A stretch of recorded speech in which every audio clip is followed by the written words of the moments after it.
Olá! Sejam muito bem-vindos. Hoje a gente vai mergulhar nos ganhos reais, bem práticos mesmo, de aprender hipnose, tudo com base nas ideias do coach hipnotista Márcio Bringente. Então se prepara para a gente desmistificar alguns conceitos e descobrir uma ferramenta poderosíssima de autodomínio.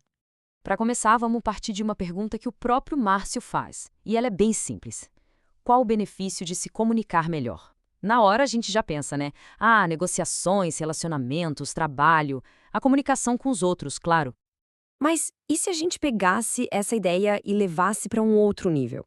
E se essa comunicação, talvez a mais importante de todas, fosse com a nossa própria mente? É aqui que a conversa começa a ficar fascinante. E é exatamente aqui que a gente entra no primeiro grande conceito, a verdadeira chave para a mudança. Veja só, não está na comunicação para fora, mas sim na comunicação para dentro. O Márcio chama isso de comunicação inconsciente. E a ideia por trás disso é, sinceramente, revolucionária.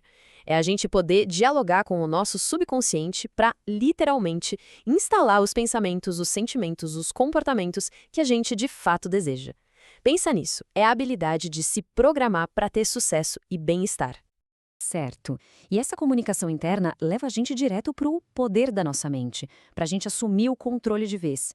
Mas como é que essa conversa interna se transforma em ações e resultados de verdade?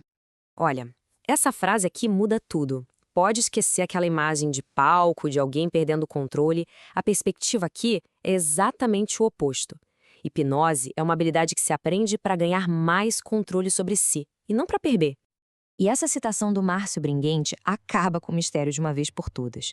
Hipnose é só um nome dado para aprender a controlar a sua mente. Simples assim. Não é mágica, não é poder, é uma metodologia, uma técnica para a gente ter autodomínio.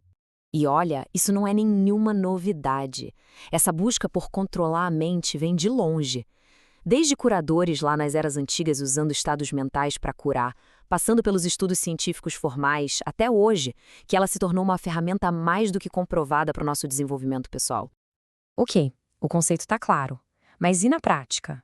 Quais são as tais ferramentas da mudança? O que a gente ganha de verdade ao desenvolver essa habilidade? E aqui, gente, a lista é simplesmente impressionante e bem variada.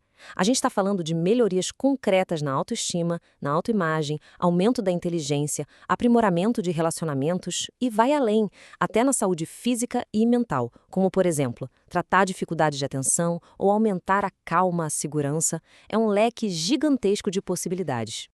Mas o ponto crucial é que isso vai muito além de meras afirmações, sabe? O Márcio faz questão de destacar que existem evidências científicas que dão suporte a esses benefícios. Isso mostra que essa conexão mente-corpo é real, ela é mensurável.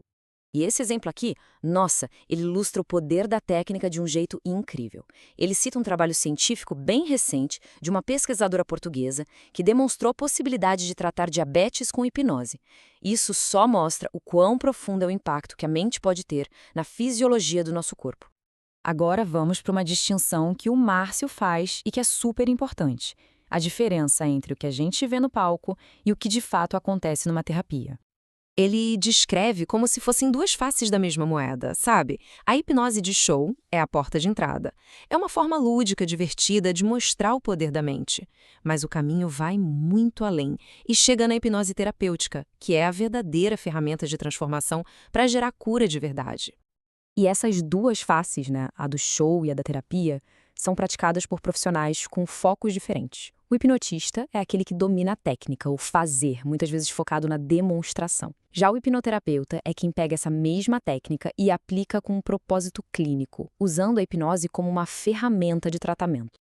E tudo isso nos leva à mensagem central, a ideia mais importante de toda essa análise.